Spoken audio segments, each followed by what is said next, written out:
Bonjour à tous, je suis Lucille, médium et thérapeute énergétique. Alors on me pose souvent cette question, comment je peux me connecter dans mon quotidien à mes guides? Alors pour ceux qui me suivent, vous l'aurez compris que pour moi, la connexion à ces guides, ça passe déjà par la connexion à soi. Parce que quand on fait la disponibilité, quand on est apaisé, aligné avec ce que l'on ressent, et bien nécessairement, on est plus disponible pour cette connexion avec les guides. Donc j'ai à cœur de vous donner des outils pour que dans votre quotidien, vous puissiez les mettre en place et vous allez voir que ça va vous permettre de mieux gérer votre quotidien et que du coup, par voie de conséquence, être plus disponible pour échanger avec vos guides. L'outil que je veux vous proposer maintenant, c'est vraiment l'observation de la façon dont vous ressentez les choses. Je vous donne un exemple sur tout ce qui se passe dans notre quotidien. On projette en permanence, on est en train de projeter, ça c'est la vie de tous les jours, c'est l'anticipation. Il va falloir que j'aille à telle heure, oulala, mais je vais pas avoir le temps, mais si j'ai pas le temps, comment je vais faire? On est déjà en train d'anticiper un tas d'éléments, donc un tas d'émotions et possiblement aussi un tas de limitations.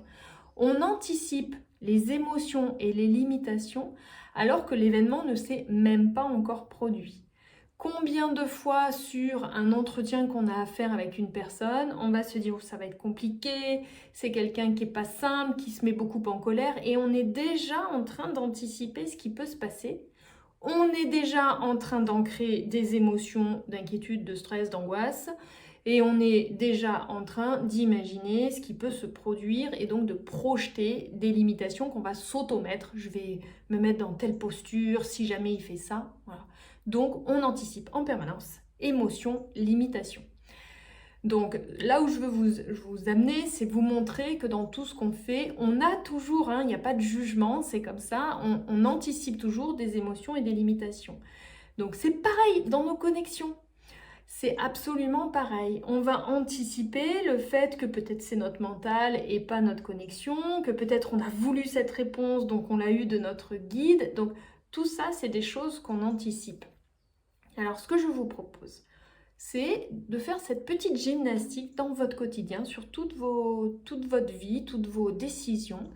Vous allez vous poser à chaque décision et vous allez identifier quelle est la part des peurs liées à cette décision, quelle est la part de vos propres limitations liées à cette décision, et de voir si votre décision est prise avec ce package peur-limitation ou si en fait vous arrivez à prendre une décision en ayant conscience de vos peurs et de vos limitations. Je ne suis pas en train de vous dire qu'on enterre et qu'on empile et qu'on met sous le tapis les peurs et les limitations, bien au contraire. Quand on fait ça, on conscientise nos peurs associées à un événement ou à des décisions et nos limitations associées à un événement ou à des décisions. Quand on commence à conscientiser nos peurs et nos limitations, elles ne vont plus pouvoir nous envahir. Donc elles ne vont plus pouvoir prendre les décisions à notre place. Vous identifiez sur une décision que vous avez à prendre ou un événement qui se présente. Vous vous posez. Vous identifiez clairement les peurs qui peuvent se présenter à vous.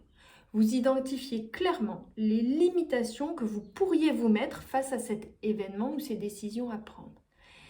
Et vous posez ça en regardant clairement si ça vient entacher votre décision ou votre projection d'événement ou pas. Voilà. Le fait d'en prendre conscience, vous allez déjà voir que ça diminue l'impact à la fois de ces peurs et de ces limitations. Je vous conseille d'essayer cette petite gymnastique sur tous les événements de la vie courante.